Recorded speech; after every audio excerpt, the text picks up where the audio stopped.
Hola a todos, gracias por asistir. Mi nombre es Christopher Ferguson y soy el New Business Development Director in Medmont. Thank you all. Again, I'd like to say thank you to Dr. Marino. We're very fortunate to be able to have him, and I would like to pass the presentation over to Dr. Marino now. Thanks very much. Muchas gracias. Muchas gracias, Chris, por tu introducción. Muchas gracias a todos los presentes por gastar vuestro tiempo en venir a escuchar este nuevo seminario patrocinado por Medmont. Me gustaría agradecer primero a los patrocinadores de este seminario, Recursos Ópticos de Colombia, Spectrum Internacional en Centroamérica y Sudamérica, Interlenco en España, Patricia Flores en Chile, Internacional Óptica y Oftalmología en Argentina y a OptiRepresentaciones en México. Hoy el tema de este seminario va a ser topografía y ortoqueratología. Cómo vamos a hacer el cálculo, el seguimiento y unas pinceladas de cómo es el control de miopía. Lo primero que me gustaría recalcar y ver es unos primeros conceptos básicos de qué es y cómo se realiza la terapia de ortoqueratología.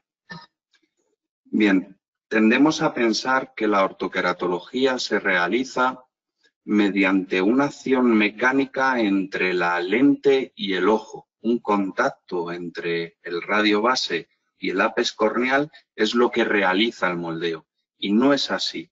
No es un contacto mecánico entre la lente y el ojo, sino que gracias a la geometría que tiene la lente, el reparto de lágrima en el menisco entre lente y córnea se hace de una forma muy desigual. Mucho más fino en la zona central y mucho más grueso en la zona periférica. En la zona central, al ser ese menisco de lágrima tan fino, lo que hace es que la propia lágrima ejerza una fuerza positiva que va a favorecer la aplanación central de la córnea. Mientras que ese menisco más grueso en la zona periférica va a favorecer una fuerza negativa y por lo tanto va a hacer un efecto de succión y va a permitir que el epitelio se engrose en ese punto. Para trabajar y moldear la córnea con las lentes de ortoqueratología, en la mayor parte de las adaptaciones vamos a necesitar única y exclusivamente el epitelio corneal de nuestros pacientes. Sí que es cierto que en algunas adaptaciones en las que vamos a quitar mayores valores de miopía o tenemos una córnea que es muy plana, podemos llegar a moldear las primeras capas del estroma. Pero en una adaptación normal de ortoqueratología, con el epitelio tendríamos más que de sobra para moldear la miopía de nuestro paciente. Bien, ¿y qué es lo que ocurre en el epitelio para que se realice este moldeo corneal? Bien, en un principio lo que se pensaba es que la célula epitelial, al notar la presión derivada del uso de la lente de ortoqueratología, migraba su posición. Pero si sabemos cuál es una de las características del epitelio, que es mantener la córnea perfectamente impermeable para que no pueda entrar ningún tipo de microorganismo, si la mecánica de la lente de ortoqueratología fuera remover ese epitelio, sería una mala idea para la salud ocular del ojo de nuestro paciente. Conforme han ido mejorando los aparatos de medición, lo que hemos podido medir es cómo se comportan las células con un tratamiento de ortoqueratología. Y lo que hemos visto es que el tratamiento de ortoqueratología se realiza mediante un intercambio de los fluidos, tanto intracelulares como extracelulares. Por lo tanto, en la zona central de la córnea se va a aplanar porque los fluidos de las células van a ir siendo menores y en la zona periférica se va a hacer un engrosamiento porque es donde van a ir a parar todos los fluidos de las células centrales. Bien, para trabajar con ortoqueratología debemos de tener siempre una topografía previa a la terapia. La imagen central que veis es la imagen típica de una lente de ortoqueratología y la respuesta topográfica al finalizar el tratamiento. Un tratamiento de ortoqueratología es completamente reversible. Nosotros podemos adaptar la lente a nuestro paciente, darle el moldeo y si el paciente deja de utilizar la lente de contacto, la córnea volverá a su estado de partida. Será exactamente la misma córnea que cuando iniciamos el tratamiento. El que el tratamiento sea reversible es una ventaja y un inconveniente. Ventaja porque al hacerse reversible, si por cualquier razón la adaptación o el caso que hemos intentado hacer no era el paciente óptimo, pero queríamos probarlo por tema de control de miopía o porque el paciente estaba muy interesado en llevar este tipo de solución, si no llegamos a buen puerto y retiramos las lentes, no vamos a haber hecho ningún cambio permanente en la córnea de nuestro paciente. Por lo tanto, cuando desaparezca el moldeo corneal, el paciente volverá a tener exactamente la misma miopía y volverá a utilizar sus gafas o sus lentes de contacto habituales. Por contra, es un inconveniente el que sea reversible, porque para asegurarnos de que el paciente ve bien desde que se despierta hasta que se vuelve a acostar, necesitamos que el paciente utilice las lentes todas y cada una de las noches. Bien, vamos a ir viendo un poco cómo es el análisis topográfico que debemos hacer y qué parámetros vamos a necesitar para hacer el cálculo de la lente de ortoqueratología. Lo primero que tenemos que saber sobre la ortoqueratología y la seguridad es que no debemos adaptar nunca en córneas patológicas. El tratamiento de ortoqueratología siempre va a ser para córneas sanas. Los topógrafos tienen una serie de índices de regularidad de la córnea que nos ayudan a identificar si estamos ante una córnea sana o una córnea que tiene unos índices alterados. En ningún momento los topógrafos nos van a decir que estamos ante una córnea patológica. Somos nosotros, los profesionales de la visión, los que, analizando los índices que nos facilitan los topógrafos, debemos de identificar una córnea patológica o una córnea sana. En el caso de Medmon, nos permite o nos da tres índices diferentes. Nos da el índice inferior-superior, el SAI y el SRI. Y aparte de darnos el valor, que muchas veces no estamos familiarizados con cuáles son los valores normales o alterados de estos índices, nos presenta los índices con un color.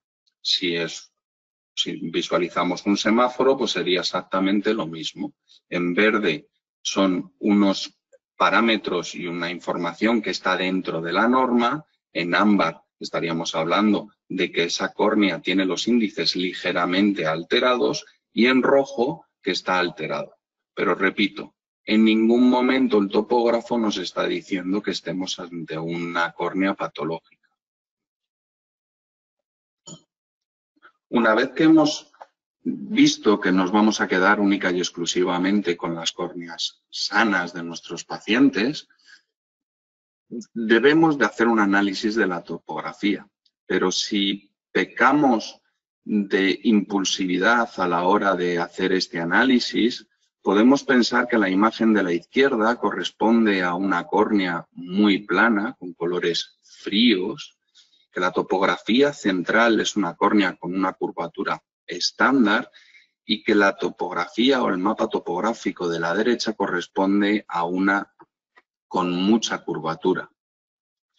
Para que estas tres imágenes las podamos considerar una topografía, falta un elemento imprescindible, como son las escalas de referencia. ¿Por qué necesito la escala de referencia? Para poder identificar qué curvatura es cada uno de los colores que nos presenta el software de los topógrafos, necesito saber qué escala tenemos. Si ese análisis lo hubiéramos hecho impulsivamente, como decíamos que eran córneas diferentes. Cuando las tres imágenes que están viendo en pantalla son mi ojo derecho. Las tres es mi ojo. Lo único que hemos hecho para cambiar la representación del mapa de color ha sido modificar la escala de referencia. A la izquierda lo que hemos hecho ha sido una modificación para que se asemeje a una córnea plana. La central es una curvatura estándar y la derecha es una escala normalizada, que los topógrafos cogerán el máximo y el mínimo de la córnea y representarán los colores frente a esa escala. Bien, una vez que tenemos la topografía realizada de nuestro paciente, muchas veces nos quedamos con un mapa y los topógrafos nos permiten muchísimos mapas para poder visualizar y para poder sacar el máximo jugo posible a la topografía que hemos realizado a nuestro paciente y que ese análisis nos sirva para la adaptación de diferentes tipos de lentes de contacto. No nos quedemos simplemente en un axial, no nos quedemos en un tangencial. Cambiemos el tipo de mapa para poder estudiar la topografía en todo su espectro. Aquí podéis ver un mapa combinativo de Medmon, en el que veis un mapa de potencia axial, un mapa de potencia tangencial, un mapa de elevación y un mapa de la calidad de la película de la lágrima. Pero en todo momento podemos intercambiar, podemos ir a un mapa refractivo, podemos ir a un mapa de los polinomios de Zernike, podemos cambiar el tipo de mapa a nuestro antojo. No pequéis, por favor, de quedaros simplemente con uno, tocar la escala, porque hay veces que al modificar la escala recibimos la información de una forma diferente y eso nos ayuda a ver la córnea o el problema corneal de una forma diferente. Aparte de la escala y del mapa de color, los topógrafos nos dan una serie de atributos en el que cuantifica la información de la topografía. Medmon, estos que veis en pantalla, son unos ejemplos de lo que yo normalmente utilizo en adaptaciones de ortoqueratología, pero tiene, pues no sé si deciros 100 y me quedo corto, atributos que vamos a poder consultar en todo momento. No solamente tiene atributos que podemos consultar, poner, quitar a nuestro antojo, sino que también nos permite la posibilidad de calcular nuevos atributos que nosotros echemos en falta de la topografía. Nos permite personalizar nuestro topógrafo a nuestro antojo. Para un cálculo de una lente de ortoqueratología, los datos que vamos a utilizar de nuestro paciente van a ser una refracción actualizada, dado que voy a intentar moldear la miopía de mi paciente.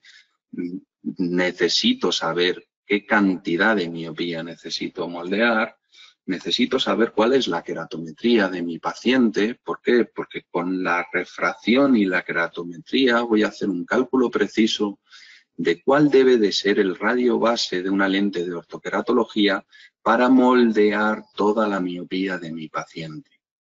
Debo de estudiar el cilindro de la córnea de mi paciente. ¿Por qué?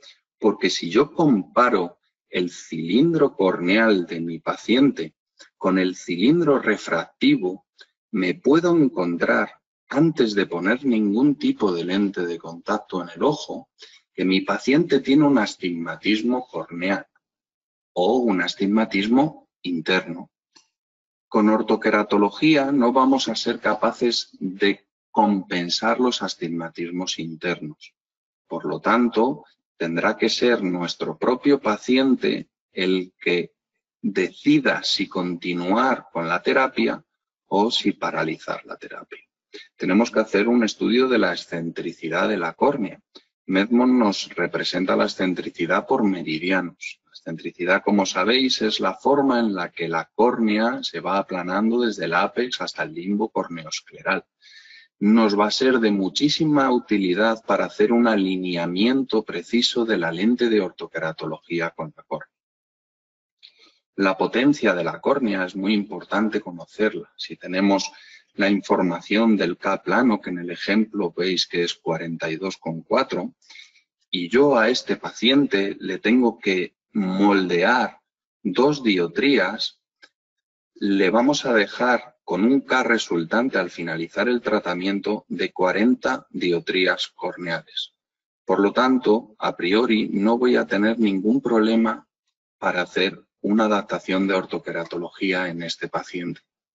Ahora bien, si nos encontramos este mismo paciente que en vez de tener 2 dioptrías de miopía, tuviera 6 dioptrías de miopía, estaríamos dejando a este paciente muy cerca de las 37 dioptrías o incluso por debajo de 37 dioptrías para poder moldear esas 6 dioptrías de miopía que tiene nuestro paciente. En ortoqueratología se habla de un límite para poder aplanar, que son esas 37 dioptrías corneales. Conforme nos vamos acercando a 37 dioptrías corneales, dado que una lente de ortoqueratología tiene un apoyo corneal, pero también va a moldear la córnea, se hace muy difícil, por no decir imposible, continuar moldeando por debajo de 37 dioptrías. También necesitamos hacer un estudio del diámetro de iris visible de nuestro paciente. Necesitamos saber el diámetro de iris porque una lente de ortoqueratología óptima debe de cubrir el 90% del diámetro de iris visible de nuestro paciente. Por lo tanto,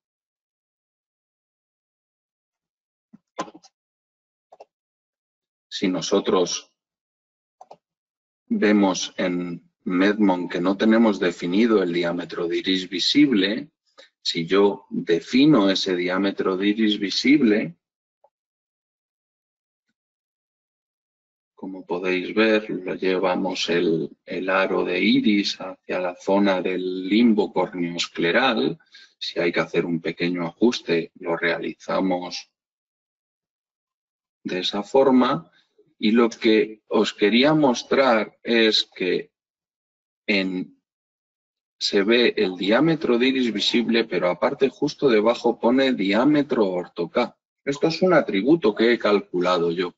Directamente en Medmon, cuando yo realizo el diámetro o mido el diámetro de iris visible de nuestro paciente, automáticamente me dice cuál es el diámetro óptimo para una lente de ortoqueratología. Fijaros también que en una topografía simple de nuestro paciente, con un diámetro de iris visible alrededor de 12 milímetros, con una topografía simple hemos llegado a alcanzar 10-40 de medición por parte del topógrafo. Es una pasada la cantidad de córnea que llega a calcular y a medir Medmon en una topografía simple. Si quisiéramos todavía más, podríamos irnos a un mapa combinativo que entonces lo que nos permitiría es medir toda la córnea de nuestro paciente.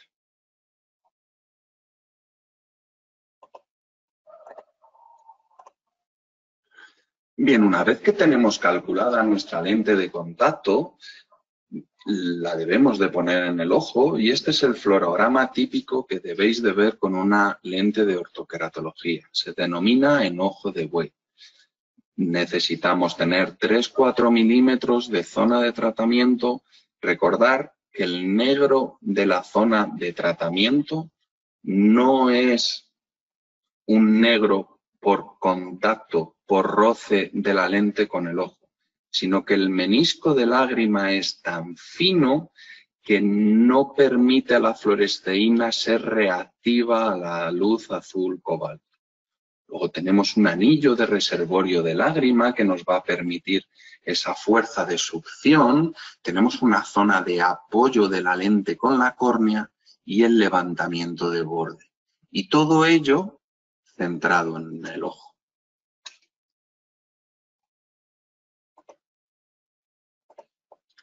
Bien, una vez que ya hemos hecho el cálculo de nuestra lente, evidentemente debemos de marcar a nuestro paciente que vaya a usar la lente, y eso quiere decir que vaya a dormir con la lente de contacto. Por lo tanto, si nosotros nos fijamos en cómo hemos visto el comportamiento de la lente de contacto de ortoqueratología, hemos acabado de ver un fluorograma óptimo de una lente de orto. Ese fluorograma lo hemos visto con el paciente con el ojo abierto, porque no tenemos la posibilidad de medir el fluorograma con el ojo cerrado de nuestro paciente. Por lo tanto, el mejor de los fluorogramas no tiene por qué darnos la mejor de las topografías, dado que durante las horas de sueño nuestro paciente va a cerrar los ojos, pero nosotros no vamos a poder medir cuál es la cantidad de lágrima que tiene el paciente, no vamos a poder saber cuál va a ser la posición que tome los ojos del paciente. Sabemos que los ojos a la hora de dormir suben y se van hacia temporal, pero no sabemos la posición exacta que toman y tampoco sabemos cuál es la tensión palpebral de nuestro paciente. Por lo tanto, la única prueba objetiva que tenemos para poder ver qué han hecho las lentes y dónde han hecho el moldeo es la topografía corneal tras haber dormido con las lentes. Una vez que tenemos la topografía, nos permite evaluar el centrado de la lente de contacto, de la lente de ortoqueratología. A la izquierda podéis ver un descentramiento superior, en la zona central un tratamiento centrado y en la zona de la derecha un descentramiento inferior. Estas topografías, cuando son anómalas, lo que nos permite es hacer cambios en los parámetros de la lente de contacto para llegar a esa topografía centrada. Cuando trabajamos con los topógrafos, nos permiten una serie de mapas, pero también nos dan la posibilidad de combinarlos o hacer mapas comparativos entre dos mapas, entre dos topografías. El mapa comparativo nos es de muchísima utilidad en la adaptación de ortoqueratología. ¿Por qué? Porque nos permite comparar la topografía previa a la terapia, de cómo era el ojo de nuestro paciente sin ningún tipo de moldeo y sin interacción de la lente de ortoqueratología, con la topografía de después de haber utilizado la lente de contacto. Por lo tanto, nos va a dar un mapa resultante en el que vamos a poder ver cuáles son los cambios reales que han surgido en esa córnea. No solamente cuáles van a ser los cambios, sino qué posicionamiento ha tomado la lente durante las horas de sueño. Aquí podéis ver 3 mapas comparativos en el que se representa un descentramiento inferior, una isla central o un descentramiento superior. Dentro del mapa comparativo en Medmon nos permite realizar ese mapa comparativo en cualquiera de los mapas que nos permite visualizar las topografías. En cuanto a las adaptaciones de lentes de ortoqueratología, yo me quedo con el mapa axial y el mapa tangencial. Por lo tanto, la comparativa lo haremos en axial y posteriormente en tangencial o viceversa. Cuando hacemos una comparativa de potencia del mapa axial, como podéis ver, se nos representa una escala que va de más 10 a menos 10. Los cambios que vemos en ese mapa comparativo, en esa comparación que nos ha surgido, no son muy claros, no vemos unos cambios muy grandes. ¿Por qué? Porque deberíamos ver cambios de 10 dioptrías arriba y de 10 dioptrías abajo. Pero claro, no siempre vamos a moldear 10 dioptrías. En este caso, en este paciente, lo que hemos hecho ha sido moldear alrededor de 4 dioptrías y media. Si yo acoto mi escala de la comparación, lo que voy a conseguir va a ser tener muchísima más información de cómo es el tratamiento. La comparativa en el mapa axial me va a dar una información de cómo ve nuestro paciente, de cómo regular es esa zona de tratamiento que estamos moldeando en la córnea. Si por contra pasamos a un mapa tangencial, lo que vamos a ver va a ser cómo es la forma de la córnea, la forma del engrosamiento que estamos realizando al hacer la ortoqueratología y dónde está ese engrosamiento. En el mapa tangencial nos pasa exactamente lo mismo que en el mapa axial. Recordar que en todo momento podemos modificar la escala de referencia y acotarla a los parámetros que nosotros queremos. Si lo acotamos, como podéis ver, es como si se hubiera hecho de día al hacer la comparación. Vemos los cambios perfectamente, sabemos que es un tratamiento centrado, sabemos que la zona de tratamiento es correcta. Bien, ¿qué ocurre cuando hacemos una adaptación de ortoqueratología en un astigmatismo? ¿Se puede? Sí, por supuesto, pero puede llegar a dificultar la adaptación. Lo primero que debemos de ver y analizar es cómo es ese astigmatismo. Aquí en pantalla estáis viendo dos astigmatismos que pueden tener el mismo valor dióptrico, en torno a 2 dioptrías, ambos de astigmatismo corneal, pero la morfología del astigmatismo es muy diferente. A la izquierda veis un astigmatismo central y a la derecha estáis viendo un astigmatismo que va de limbo a limbo. Si nosotros nos visualizamos el astigmatismo central, nos tenemos que dar cuenta de que más o menos a 8 milímetros de cuerda del ápex, 4 superior, 4 inferior, nos encontramos con una franja verde de curvatura similar en los 360 grados de la topografía. ¿Qué me está indicando eso?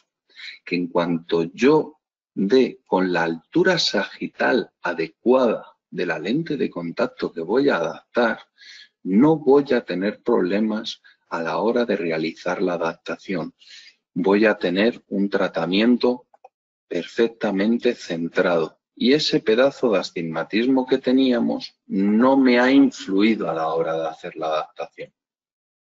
El problema lo tenemos cuando tenemos un astigmatismo que va de limbo a limbo, porque se generan dos superficies de contacto diferentes en la córnea.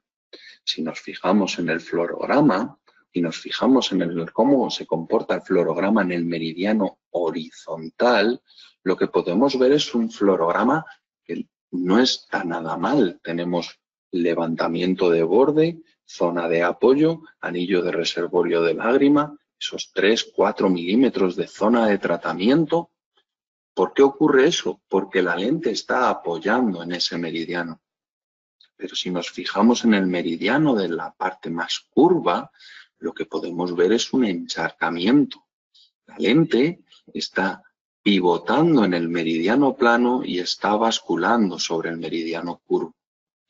Si os fijáis en la parte inferior, el levantamiento de borde se une con el anillo de reservorio de lágrima. Si nos encontramos con un paciente que tiene este patrón de fluoresceinograma, debemos de saber que al no tener cerrado el anillo de succión, la ortoqueratología no se va a hacer de una forma correcta. Nos vamos a encontrar con pacientes a los que no seamos capaces de quitarle toda la miopía, pacientes que le vamos a inducir astigmatismos por el descentramiento provocado por la lente. Si nos fijamos en el vídeo del fluorograma, vamos viendo cómo se encharca tras el parpadeo el meridiano vertical, mientras que el meridiano horizontal es muy correcto. Y aquí podéis ver cuál sería la respuesta topográfica tras haber dormido el paciente con la lente, con una diferencia muy grande dentro del área pupilar. Por lo tanto, este paciente no va a tener una correcta calidad visual. Bien, para poder calcular una lente de contacto de ortoqueratología tórica para ajustarse a la forma de ese astigmatismo corneal de nuestro paciente y que el alineamiento de la lente sea perfecto en los 360 grados, tenemos la herramienta del mapa de elevación.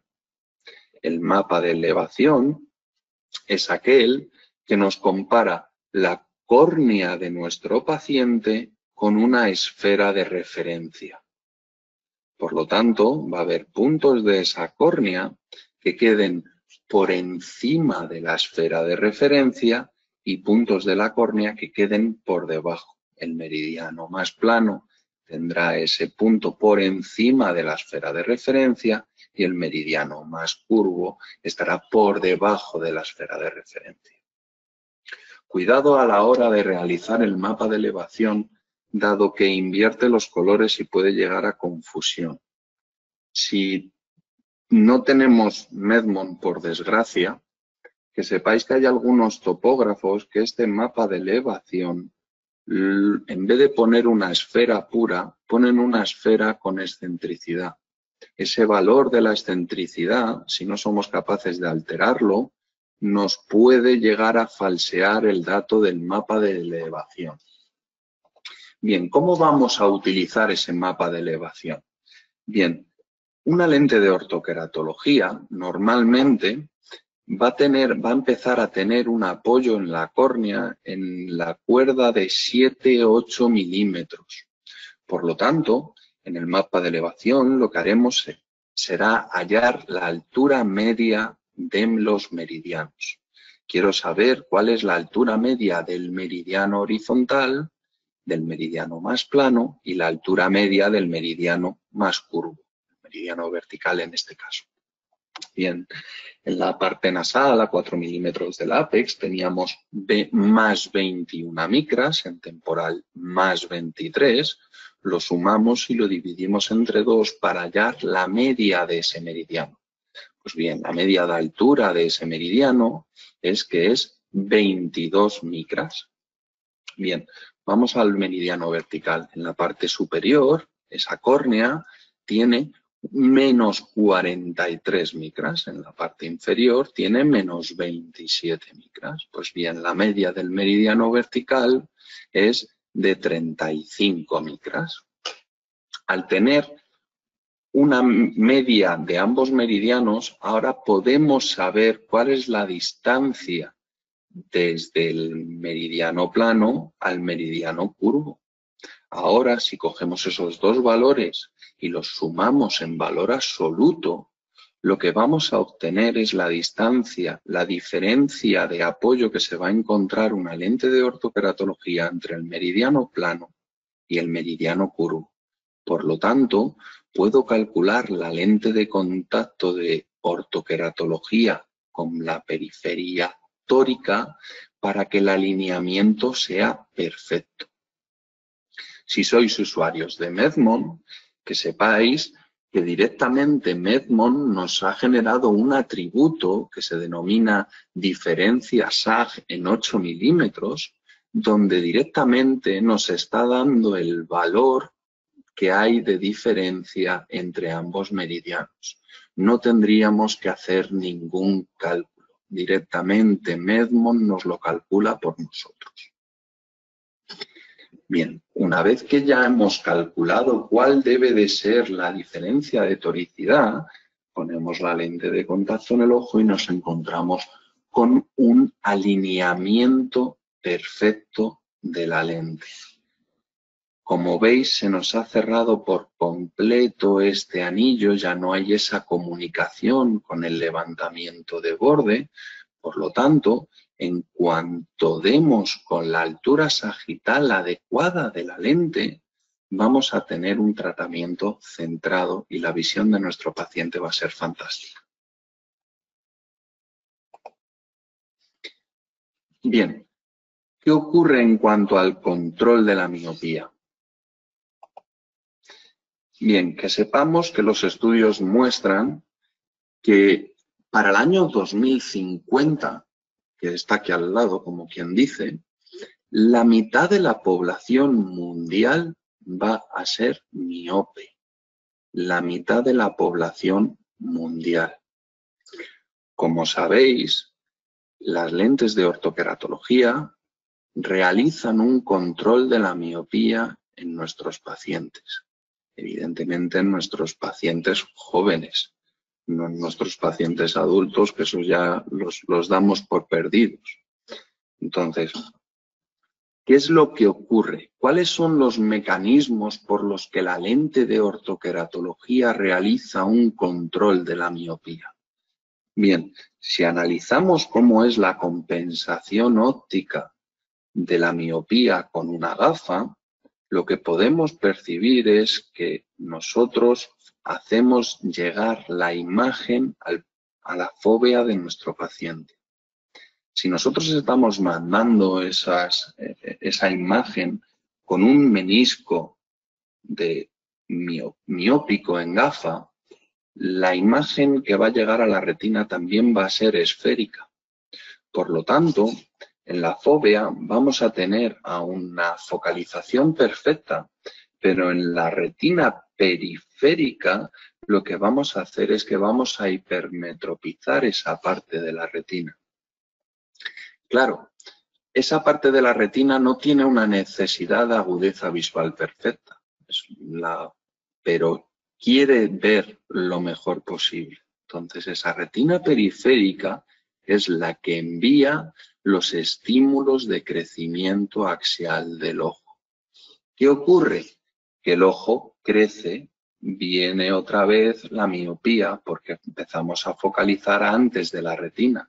¿Qué hacemos nosotros, profesionales de la visión? Aumentamos la miopía y volvemos otra vez al mismo esquema. Otra vez la retina periférica se ha vuelto a hipermetropizar, otra vez manda los estímulos de crecimiento axial del ojo, vuelve a crecer, volvemos a ser miopes y así hasta que la miopía se convierte en una miopía más.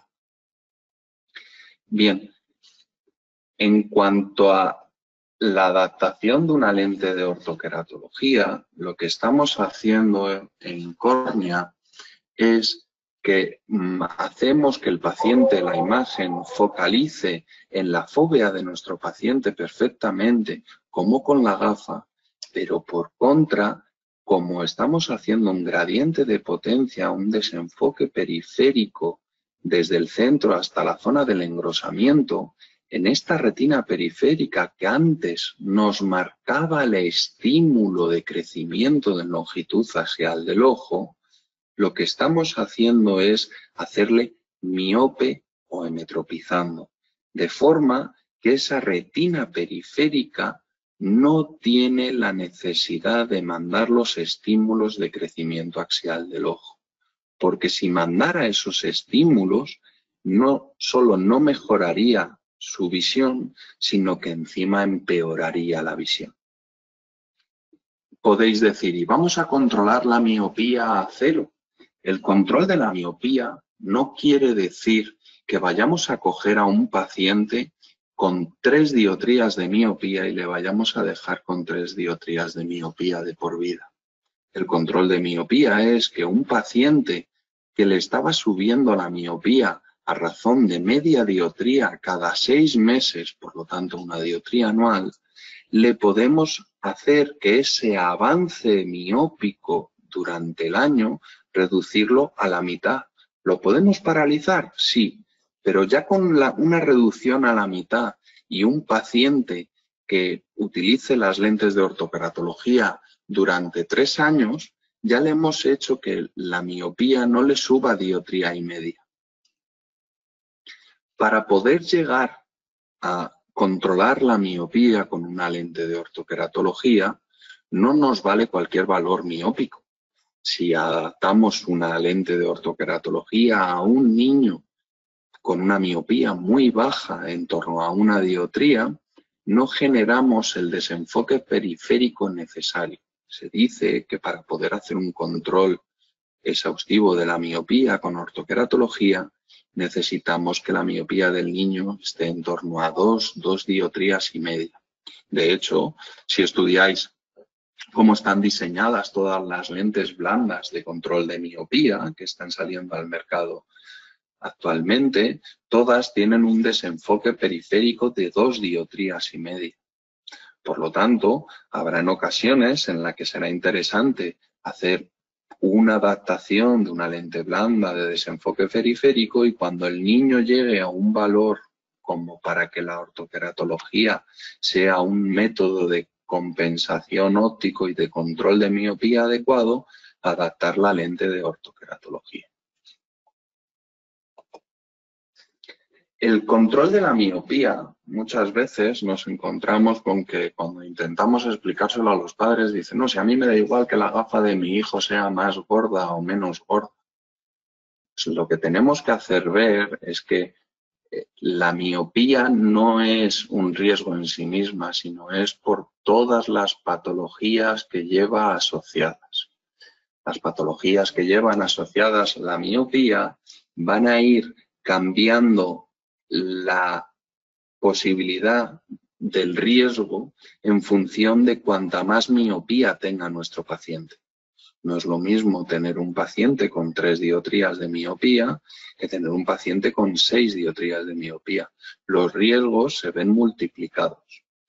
¿Qué riesgos podemos tener mayores? Pues de tener cataratas prematuras, desprendimiento de retina, degeneración macular, glaucoma, etcétera, todas las patologías asociadas a la miopía. Con Medmon hay una cosa que podemos hacer y ver para ver cómo es ese desenfoque que estamos haciendo en la retina periférica. Si nos fijamos otra vez en el mapa comparativo que veíamos antes y nos fijamos en la sección que hay en la posición inferior, lo que estamos viendo es cómo hemos hecho una aplanación total de la miopía de nuestro paciente a nivel central y cómo se va haciendo un desenfoque en nube por la zona pupilar.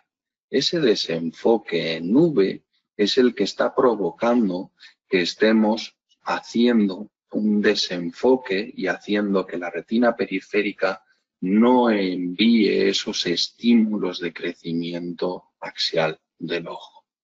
Si vemos esta sección más ampliamente, podemos ver cómo desde la parte central de la pupila hasta la parte periférica hay hasta 4 dioptrías y media de desenfoque. Por lo tanto, si nos encontramos con este patrón a la hora de hacer una ortoqueratología, debemos estar muy contentos porque estamos haciendo todo lo que está en nuestra mano para realizar un correcto control de la miopía en nuestro paciente. Pues hasta aquí el seminario de hoy. Muchísimas gracias a todos por haberos conectado. Recordaros que el día 27 vais a poder disfrutar de un nuevo seminario en el que tanto Randy Kojima como Patricia Flores, Edgar Dávila, César Rodríguez, Carlos Salazar y yo mismo os contestaremos a vuestras preguntas. Agradeceros la presencia una vez más aquí en el seminario patrocinado por Medmon. Si tenéis alguna pregunta, por favor, podéis hacerla a través de GoToWebinar. Deciros que a los que estéis interesados que os pongáis en contacto con vuestro distribuidor de Medmon, porque por haber asistido a este seminario vais a tener un descuento, una promoción especial en la adquisición de Medmon. Muchísimas gracias a todos. Muchas gracias, Dr. Moreno. I appreciate your taking the time to give this presentation. Very interesting indeed. Thank you very much.